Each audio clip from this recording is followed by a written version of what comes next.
What's up, everybody? Happy Friday.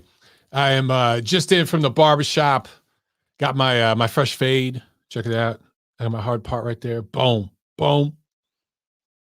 Looking nice and tight. I need to shave, though. Need to shave. And, now I got to get a little bit of sun on my head. All right, man, let's get right into this, guys. So phone lines are open. If you want to call in, anything goes. On Friday's show, it's my channel, so we can get right into phone calls and everything else. So Canelo Alvarez and Caleb Plant just weighed in. Caleb Plant came in at 167, right under the super middleweight limit, and Canelo Alvarez came in at 168. There was really nothing to speak of, in terms of like craziness or shenanigans at the weigh-in. It was pretty professional. Mike Tyson was there, so they got a soundbite from him. I really couldn't see the crowd. I didn't catch the crowd, and I don't know. I've been asking around. So if any of you guys were there or someone that was there, please call in or get on the chat and let me know how the crowd was in comparison to other recent Canelo fights. Because my thing this week, guys, is there have been people on Twitter and such talking about how this is a huge fight. This is a really, really big fight. I don't know if it's that big of a fight. I think that, in terms of the opponent level, I understand that it's a completely, it's undisputed. It's all 4 belts. I get all that. But honestly, is this fight bigger than, like, to me, I look at this like when Bud Crawford fought Julius Ndongo. It was a complete unification, completely unified the 140-pound division. But I kind of look at Caleb Plant as Julius Ndongo. That's kind of how I see him. And at the time, a lot of people considered Terrence Crawford the best fighter in the world pound for pound, or at least among the top fighters in the world pound for pound. Now, since he's gotten to welterweight, his career stalled a little bit. But remember, this was at 140.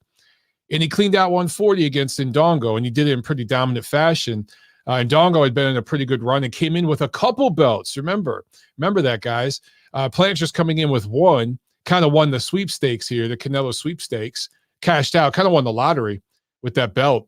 It kind of sat on the belt for a few years and then won the Canelo sweepstakes lottery. But when I look at this fight in a historical way, significance-wise, I kind of see this as a replay of Terrence Crawford, Julius Ndongo. So you guys tell me, am I wrong? Because Caleb Plant isn't this big star that some people are trying to make him out to be. No one, like most of the people that are going to know Caleb Plant after tomorrow night had no idea who he was a year ago. Let's be real. Let's be honest, okay? Kind of like Julius Ndongo with Terrence Crawford. Now, obviously, Canelo Alvarez is a much bigger star than Terrence Crawford. But I'm saying in boxing diehard terms, is this really a bigger fight than that was? I don't think so. Anyway, Sam in the chat says Plant has to be better than Ndongo. Maybe. Yeah, I think, eye test wise, yes, I think so. But is he more proven than Ndongo? No. I'm going to pull up Julius Ndongo's resume because I know that this comparison is going to be seen as controversial by a lot of people. And I don't want people to take it the wrong way, but I mean, let's remember, Ndongo on the road in Russia won his first belt off of Troyanovsky. Now, Troyanovsky wasn't very good, but he won that belt. And then in his very next fight, he unifies again on the road in the UK, in England.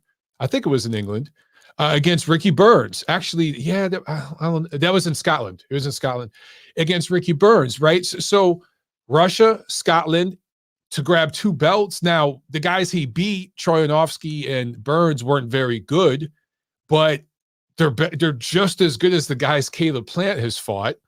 And he did it on the road. Plant did it at home as one title. And then he goes right from that unification fight right into another full unification with Terrence Crawford. So that was an impressive run.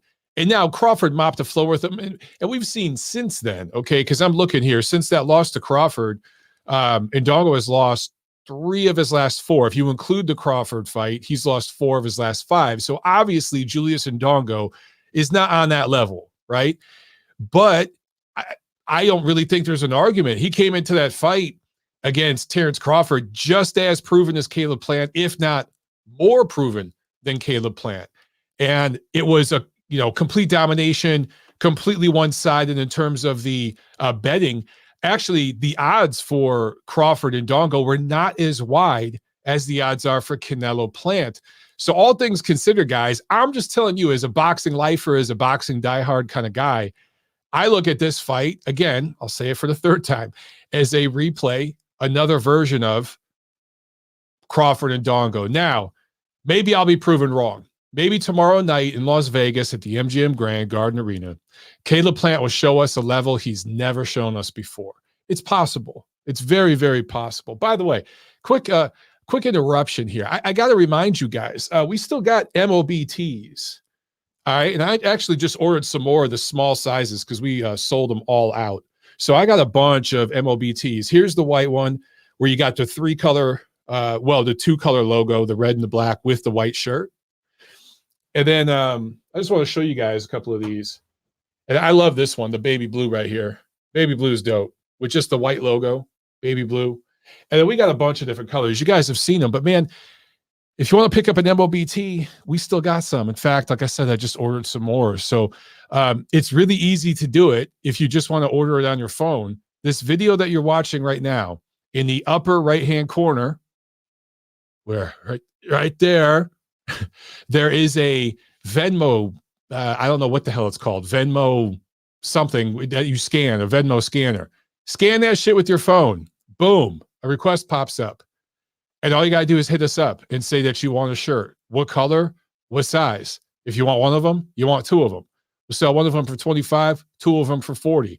Every dime I get from the t-shirts goes right back into equipment for the show.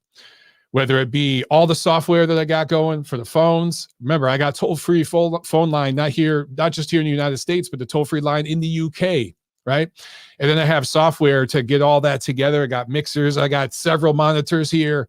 I got lights, microphone, all this stuff, okay? So any dime I get from this stuff, I put right back into the studio setup for you guys. So if you guys are interested in a shirt, check, you can scan that or email me, monteroonboxing@gmail.com. That's it. All right. Okay. Back to our regularly scheduled programming. Cowster the chat says, is this one of the weakest unifications or was Bud's weaker? Time will only tell. Time will only tell. Because, you guys got to remember, Bud started at 135. He moved up to 140. So he did move up in weight to unify 140. Canelo, technically, I think he had a fight or two, maybe at welterweight, but he was a teenager. I mean, as an adult, he started his career at 154. This is at 168. So you can argue in that sense it's more impressive. You can also make the argument that Bud has never failed a drug test and Canelo has. So we could throw that in there. But is the quality of opposition here better or worse than Terrence Crawford's? I don't know, man. We still haven't seen. We really don't know. I mean, Caleb Smith just had an impressive win in his last fight, so that helped. I think Canelo's cause, unifying 168. It looked better, but I'm looking back here at Terrence Crawford's run at 140. He stopped Thomas Delorme. Thomas Delorme with only one loss. And that was early in his career. So he really was the first guy to decisively defeat Thomas Delorme. I'm not saying that's a fantastic accomplishment, but it's up there. But this win over Victor Postol, who he pretty much shut out, I think that's an underrated win. I really, really do. He beat down John Molina. That's a quality win. The Julius Ndongo win is big because he unified all the belts. But yeah, that run at 140 was not very special compared to what, Taylor, Ramirez, Prograis, the division they're fighting in now. That was just a weak division. I do think that the Postal win was a good win for Crawford, but that's pretty weak, man. That is pretty weak. For Canelo, he's not traveling. I mean, yeah, he's fighting in America, and technically he's Mexican, but Vegas, Texas, Florida, this is basically like down the street, if you will, symbolically from Mexico. So he's not leaving North America. So he's fighting at home where he has all the advantages, and he's forcing these guys to travel to him. And I think he's just light years better than the guys he's fighting. I've said this a million times, and I'll continue to say it. The best challenge right now at 168 for Canelo is probably Benavidez. And I think an even bigger challenge than him would be Bivol, if Bivol moved down to 168, which he says he would do for a Canelo fight. But he's not going to vacate his title and move down to 168 just because. He's only going to do it if there's a Canelo fight involved. But I think fights against Benavidez or Bivol, and especially Beterbiev, but of course that'd be at 75, are all way, way bigger challenges than Caleb Plant, Callum Smith, Billy Joe Saunders. And at 160, I still think an ancient, old version, however you want to put it, of Gennady Golovkin is still a bigger challenge than all these guys. And stylistically, I would bet that even Demetrius Andrade and Jermall Charlo are bigger challenges. Maybe not by much, but slightly bigger challenges, slightly tougher challenges than somebody like Caleb Plant. But once again, I could be proven wrong. I could be proven wrong tomorrow night. You know, it certainly wouldn't be the first time. Kauster says that the Victor Postol win was better than any of Canelo's 168 wins. I completely agree on that. 100% completely agree.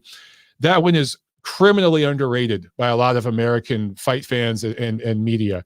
But who had a better win? So if you look at Crawford's best win at 140 and Canelo's best win at 168, which is going to be Caleb Plant tomorrow, or Sunday morning, I should say, because it probably won't be till Sunday morning here in the East Coast. That's his best win at 168, right? Crawford beating Postol is just a better win than Canelo beating Plant. It just is, right? If you look at what Postol did going into the Crawford fight, way more proven than Plant is. And if you look at his record after that, he's had some good fights. He's come up short a couple times, you know, but he's no one has dominated Victor Postol the way Terrence Crawford did. And I think he really showed levels in that fight. It was a boring fight. It wasn't scintillating TV. But yeah. Sam says, Terrence by knockout is always a good bet. Postol was the last to go the distance. Good point. Good point. By the way, I think Terrence Crawford is going to knock out Sean Porter. I actually think is going to stop him. Aaron says, I ordered charcoal MOBT, but shipping to Australia was too expensive. Yeah, man. I remember you, Aaron. We tried, man. I went to the post office. I waited like several weeks, and I went a couple different times. Actually went 3 different times. And the last time we went, they wanted like $100 to ship it to Australia. And I'm like, it's a t-shirt. It weighs like not even a pound, $100. And they just told me it was going on in your country. We talked a little bit about that last Friday on my channel. I don't want to go down that rabbit hole again, but what's going on over there is fucking crazy. Just crazy.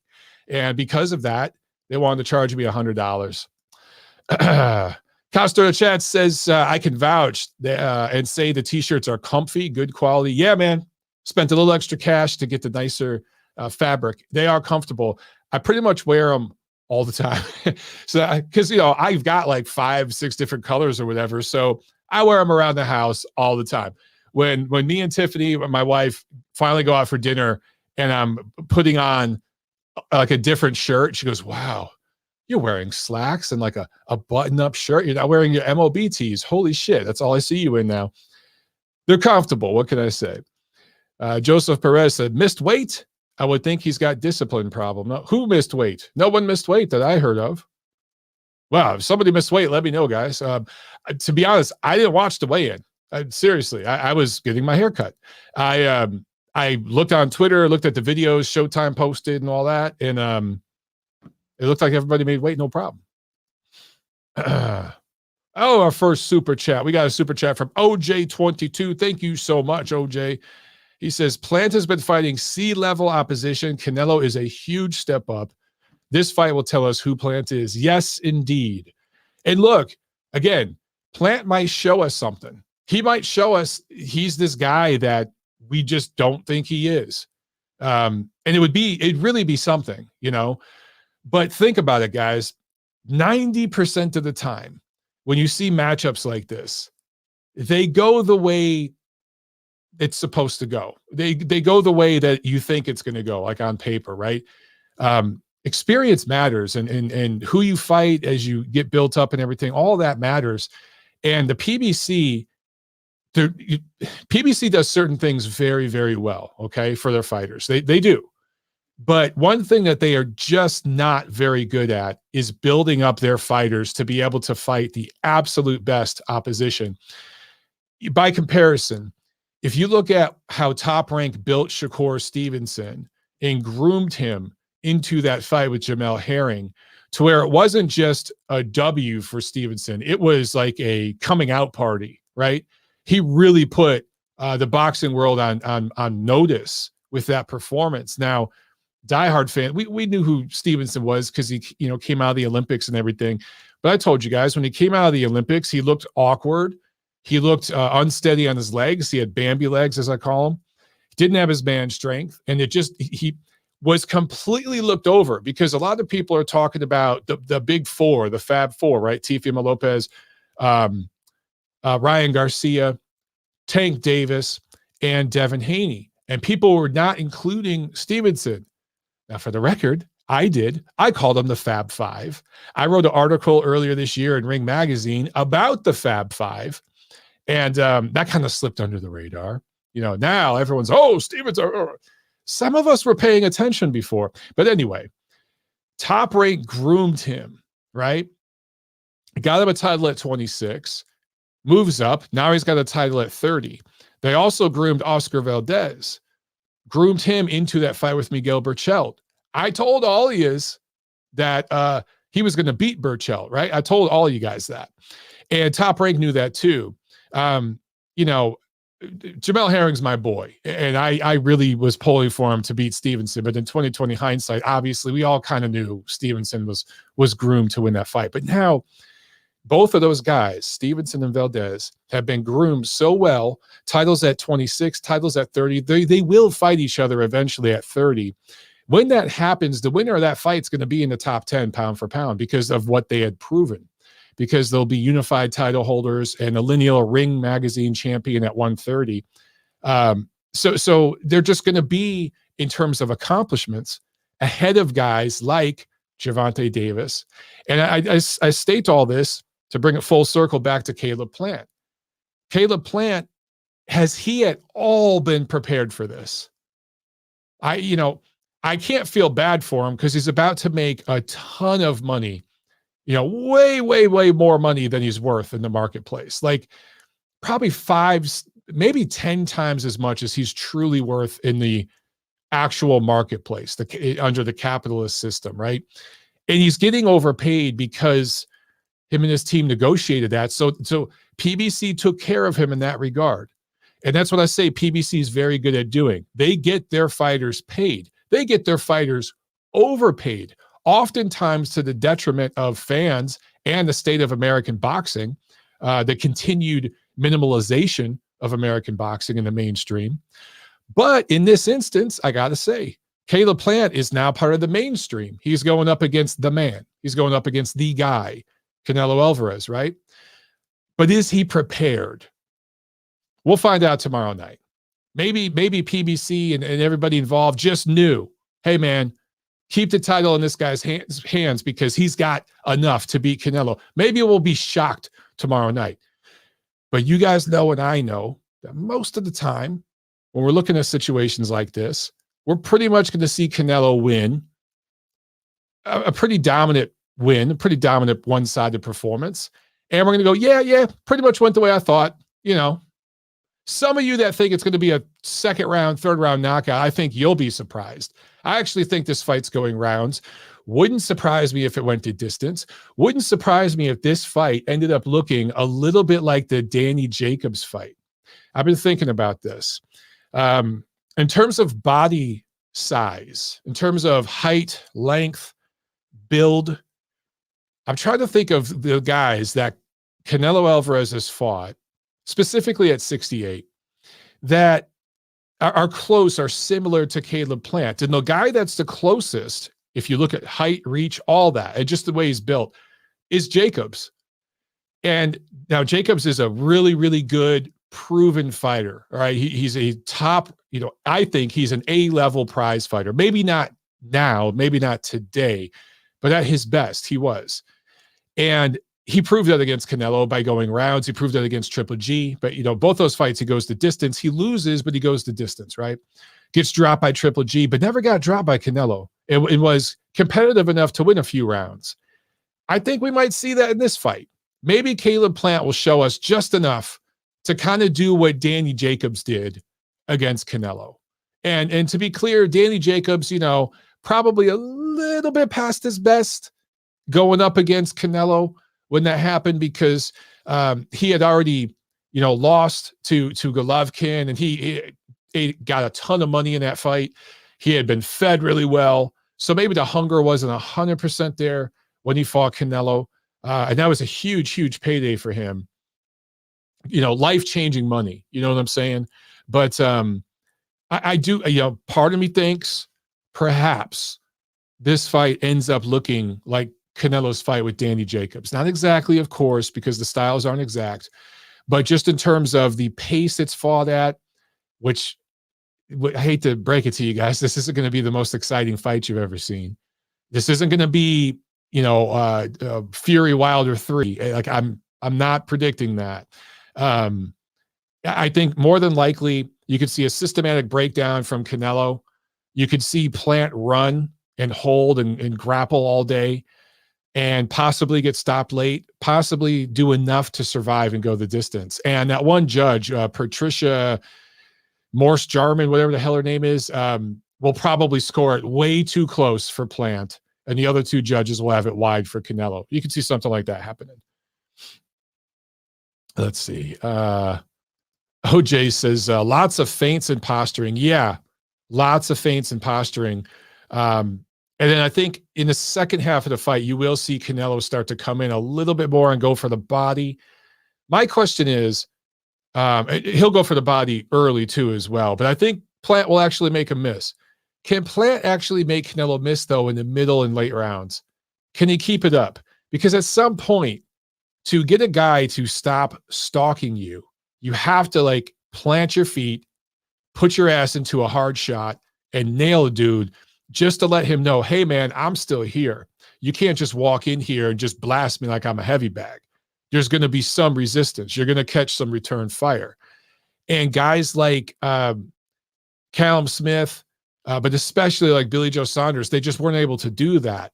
Callum Smith, to his credit, now there was some hard rounds later in that fight, maybe some 10-8 rounds, but Callum Smith was able to just do just enough to keep Canelo off of him to where he was able to survive. But he's also like 6'3". He's almost my height. He's an inch shorter than me. Plant's not quite that tall. Again, he's closer in build to Danny Jacobs. Jacobs did go the distance, but Jacobs had way more experience, and it was way more proven. It was probably just a better fighter than Caleb Plant. So, in the end, this fight's really, really starting to get broken down and dissected. There's a million previews and prediction videos I'm seeing out there and stuff. And it's interesting to me because, again, for those of you just getting on the chat here, I see this as the 168-pound version, the Caucasian version of the Crawford and Dongo fight a few years ago at 140. It's a complete unification of the titles, but it's a completely one-sided mismatch between one guy who truly is a generational kind of talent and another guy who's kind of won the lottery and the only difference is Ndongo actually came into that fight with Crawford with 2 titles. Plant's just been hanging out, holding on to 1 title. Ndongo had to go on the road and be the road master, the road warrior, to grab his titles. And Plant, has had opportunities to unify with other PBC fighters, and his management just didn't make those fights happen because, again, they were kind of waiting out, playing the waiting game. That's just kind of what they do over there. So that's how I see this. Anto Peaks says 90% Canelo win for sure, but imagine. Yeah, I think that's pretty much how everybody sees this. Everyone's like, you just never know in a boxing ring. And with Plant, we don't know because we haven't seen him in there against an elite fighter. And don't tell me Uzcategui is an elite level fighter. He's not. I don't care what the brass over at PBC tells you. Not an elite fighter. So good fighter, quality B-level fighter, but not an elite fighter. So we haven't seen Plant in there. And maybe Plant just has something that we just all, it just took someone like Canelo to bring it out of him. But probably not. And that 90%, bro, you could probably make that 99%. Look at the odds for this fight, man. Mitch Pryor asked, how wasted will Kovalev be while watching this fight? How wasted is Kovalev right now, just hanging out? Probably pretty wasted. I hope not. I hope not. I hope he can clean up his act and put down the vodka, the Russian vodka. OJ says, Plant needs to get his respect early if he wants to make it a fight. I concur. I think that he's got to, right in that first or second round, again, Plant needs to plant his feet and throw some hard shots, man, and just let this dude know what's up. Also, if I'm Plant, I'm not aiming for the head. Canelo is the best head movement in the game. I'm punching up with uppercuts, 45s, or I'm doing an overhand right that I can chop down at the top of the head. But if I'm Plant, I'm throwing some hard-ass shots to the ribs, to the chest, and to the shoulders of Canelo Alvarez. Force him to cover up and eat those hard shots. Look, when you cover up and you catch shots on your gloves, it protects your hands, it protects your body. But round after round of that from a bigger guy punching down on you, your arms will get tired, So can Plant do that? Have we ever seen Plant do anything like that? No, we just haven't, guys. There's nothing I've seen Plant do that makes me think he's going to win this fight. And it was the same thing with Billy Joe Saunders. I mean, people were like, Billy Joe Saunders has the best chance to beat Canelo. He has the best style to beat him. And I'm like, yeah, against guys like Lemieux, against a washed up, faded version of David Lemieux, sure. But against an elite level fighter, we don't know because he's never done it against an elite level fighter. So Caleb Plant has shown pretty good legs, but look who he's been in there with. Is he going to have those kinds of legs against Canelo? Come on, man. CJ Duncan with the super chat. What's up, CJ? Thank you so much, man. He says, payday, payday. They all want payday. Nello, TKO 10. Smash that like button, folks. All right, yeah, I pretty much see it the same way. Although you never know, Plant might show us something and be able to smother and cover enough to go the distance. But I tend to see this as either way. Late knockout for Canelo. Maybe it goes to the cards. And it'll be hilarious if it goes to the cards. And again, if one of the judges has it like 115, 113 or something, I'll laugh my ass off. Oh, shit. Kauster says Eminem versus Louis C.K. this weekend. Holy shit, dude. Okay. That might be the comment of the show right there. Well done, sir. Well done, sir. Yeah, there's a lot of different trolling you could add to this fight. Oh, man, that's pretty good. That's pretty damn good. Aaron says, holy hell, just saw the undercard. Looks like total ass. Yeah, guys, don't even watch the undercard. Like, seriously. Go out, order the pay-per-view if you're going to order the pay-per-view. By all means, you know what I'm saying? If you want to support this thing and, buy the pay-per-view, cool. But this is one where you can literally order the pay-per-view, right? Say you're on the East Coast, right? The pay-per-view is going to start around 9 o'clock. So order the pay-per-view, go out to dinner with your girlfriend, your wife, whatever, your boys. If you're single, go out with your boys and go have dinner. Take your time, have a few drinks. Fuck, go see a movie. Do people still go see movies? Go see a movie. Just be home by like 11:30. That's all. You just be home by like 11:30 for the main event, because this undercard is a fucking waste of time. I'm not watching it. Like, seriously. It's not to diss any of the fighters fighting on the undercard. If I were fighting on this undercard, I'd be excited as hell. I'd be honored. You know what I'm saying? It'd be just to fight on the Canelo Alvarez undercard for these young guys. That's a big deal. I understand all that. But damn, this is shit. For a pay-per-view, whew. Yeah. Okay. SPT Woody asks, who are your top 10 heavyweights of all time? You know, man, it's hard to do lists like that live because I like to think about it, right? Because you're giving me a specific number. Now, my top heavyweights of all time, just not in any particular order, just naming guys. I think Joe Louis is number one. He's my number one of all time. I think then there's Ali. Then there's Holmes. To me, those are probably the top three, right? Then you can start adding in these other guys. Lennox Lewis is up there. George Foreman's up there. Then there's like this next tier. And then you start thinking about, I'm not thinking about head-to-head comparison, okay? Because head-to-head, let's be honest, there are super middleweights right now that could beat heavyweight champions from 100 years ago. It is what it is, right? Rocky Marciano, if you will. If he was fighting now, The Rock would probably have started his career. He'd be a prospect at super middleweight, and then he'd maybe settle eventually at cruiserweight, maybe, but could probably make light heavyweight for his whole career if he were fighting today. But based on what he did in this time, I put Marciano in the top 10. It cracks me up when people are like, Rocky Marciano's overrated and he was a mafia protected fighter. Yeah, because that's not fucking racist. But Mike Tyson is the greatest heavyweight ever. Compare Mike Tyson's resume and Rocky Marciano's. Compare them and really, really break that shit down. And you tell me who had a better resume. Seriously, who had a better resume? Who actually beat more Hall of Famers? And then get back to me. Anyway, I don't put Tyson in my top 10. He's just outside of it. I put Evander Holyfield in my top 10. Joe Frazier goes back and forth. Sometimes he's in my top 10. Sometimes he's just outside of it. But so there, I don't know, maybe there's 7 or 8 guys. But for me to actually give you a top 10, I got to really think about that. Michael Mendiola in the chat. He says, I'm going out on a limb here. Plant by split decision. Holy shit. Look, you called it. You're the only one, like literally the only one who has called it for Plant. Officially on the record right here.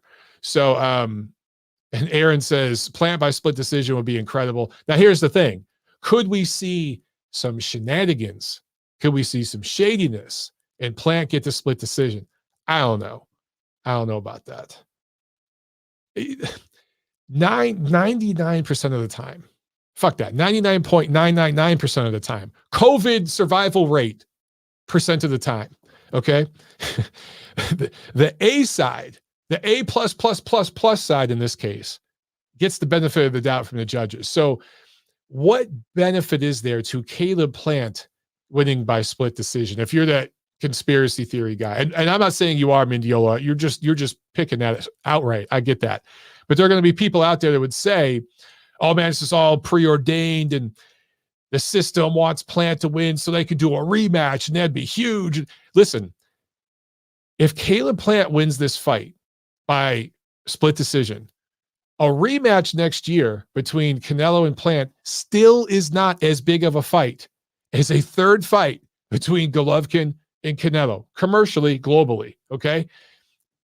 You guys got to understand, Caleb Plant is not a brand. It just would not make sense for any kind of shenanigans like that to happen. I just do not see it. Watch him win by split decision now. Mignola says, that's exactly my point, Big Mike. Yeah, I hear you, man. Kauster says, Kauster says, Tim Bradley versus Pacquiao vibes. Hey, there was a case. That was an instance where the B- side to the A+++ side got the decision. Now, Tim Bradley was a bigger brand than Caleb Plant, much more proven fighter, much better fighter.